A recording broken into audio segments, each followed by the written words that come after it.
We're here at, yeah? Yeah. Alright, we're here at Zuccotti Park, 6-month anniversary.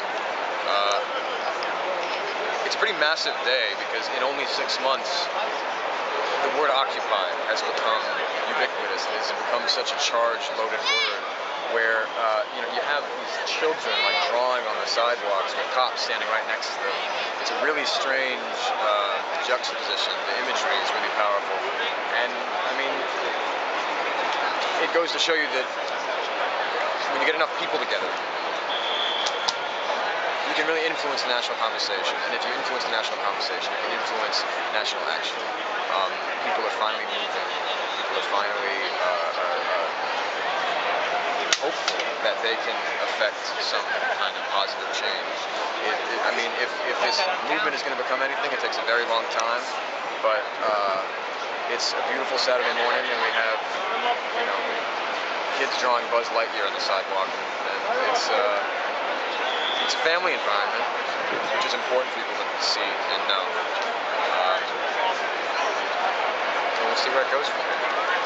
And why do you care about this personally? What got you involved? The way that I got involved was very. It was sort of slow and natural, I guess. I had a lot of friends who were coming down here, and I heard about it before it actually became Occupy Wall Street, when it was in Tompkins Square, and there was this group of people trying to figure out what it was, and it seemed like this interesting, kind of messy Congress, basically. And every week as it grew, it seemed to tap into something that was really touching people the world over. I mean, I think you could agree that this has united a certain kind of global community. And I don't know how anybody could not want to be a part of it. So for me, it's become a very natural passion. Like, I mean, I'm constantly meeting with working groups of different people who are all networking, laughing and fighting, and joining this movement to see if we can right things, I guess. I mean, there's a lot more to it. Now, you've been all over the world. I mean, you've met probably thousands of people, many different walks of life. What does this touch off for you in your heart? What do you see in this? What possibility do you see in this? I think for me, it's come to a point where there is no time left for inaction. There is no time left for us to let the monotony of bureaucracy just indirectly control so many aspects of our lives. There's a really, I think, dark reality unfurling in the world around us, and we're a little bit in a bubble in our country because of the money and convenience and comfort, this consumer culture that we have. I mean, it's wonderful and it gives us so many things, but it also is a little numbing, and it distances us from the reality. I think what's interesting is that this movement has been painted as a movement of liberal white males because they're the last ones to be oppressed, and they're realizing now that this is the kind of stuff that like the people of color and women, of all colors, have been dealing with for centuries, and it's pretty profound, and that's why initially there weren't any demands. There's been a lot of detours and tangents, but it's a necessary beginning. It's a messy birth path, and I think what's interesting is that today, 6 months in, it's every different working group is owning its efficacy, its capacity to move and change and grow. What do you care about here? What really sets you off that you just feel like there's an urgency that you have to get out here and throw yourself into this? That's a hard one. For me, it's actually it's really important that we look at corporate influence in government because it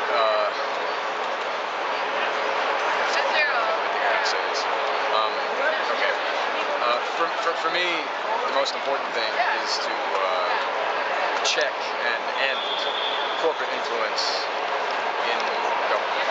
Get corporate money out of government, get people in with no money, so that what they are working for is their constituents, so that the people are being represented. It's not the opinions and religious beliefs of the candidate. It is the opinions and beliefs and knowledge and issues that are affecting the very real people of that district or of that country or of that county or of that city, whatever. Have you seen any time in your life where this personally affected you, like where you felt that the people weren't being heard and it was obvious? I think Obama has actually proved how little we can do, because he won on a campaign of hope and change, and I think has illustrated how little power the person in the presidential office holds. I mean, he's had some small victories that have not been well publicized, but there's all this filibustering. There's nothing but blockades in his way. There's nothing but blockades in most people's way because of all the corporate money and influence and power in government. So, for instance, can you think of anything like, for instance, maybe it's something with the environment? Some people voted in. They said, here's our candidate. He's going to take action against big oil, and we're not going to be, giving so much of our money to these huge oil subsidies that for technology that's this dinosaur technology that it's not sustainable. Right. And then we we ended up seeing this thing just keep going on and on. And so there's just one issue. Is there an issue like that for you? I think in particular fracking and all of these quote unquote renewable or sustainable sources of energy. I mean, we really have to reevaluate our notion of energy as a whole, because if we exhaust all of our resources within the next, say, century, I think that's a very short period of time. Where are we going to turn then? If people in 1901 had said, well, we got about 100 years left of this oil, I think we'll figure out something by then. I mean, right now we'd be fucked. And I think there's an incredible lack of foresight in the corporate culture, in the corporate consumer culture, because they are focused on greed necessarily, because that's the only way that they succeed. They are treated as these sociopathic, powerful individuals. They're treated as singular, all-important, all-powerful, sociopathic individuals, and that is the only way that they can succeed. I mean, it's an understandable culture, but we need to get their money out of politics.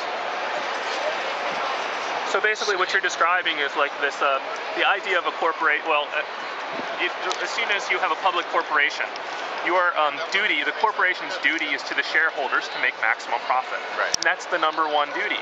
And if you don't live up to that duty, it's the duty of the rest of the corporation to fire you. So what we're talking about here is it sounds like a misalignment of interest between, on one side, make maximum amount of money, and that's your God, that's your number one thing. And then on the other side, the rest of the world saying, yeah, but be ethical. So right. It's impossible. It's impossible to be ethical in our current corporate culture. I think that's a fact. It's not to point the finger at anybody, really. I mean, we have to point the finger at ourselves at a certain point, and I think when we do that, we find that we have to sort of undo the difficult, complex wrongdoings that we're all responsible for. And it's not a matter of guilt. I say we absolve guilt because guilt freezes you in the fetal position. We need to take joy, celebrate, rejoice in the solutions, in finding out how we can fix things. And I think one of the first steps that we can take to do that is to occupy government, and not occupy it in even like a radical aggressive sense. It's very literally getting people into positions who are representing their constituents, representing their district, representing their city, representing their country, honestly, transparently, without money. And if we get money out of these positions, if we get money out of government, out of politics, so that it does not hold influence, then what will have influence is the people and their needs. We can get as far as their desires as well. There's a lot of influence there if we can take the money out, and I think that is the key to beginning anew. To getting a green movement that's actually effective and sustainable. All sorts of things. I think that is the first step. That is the key that we need to unlock.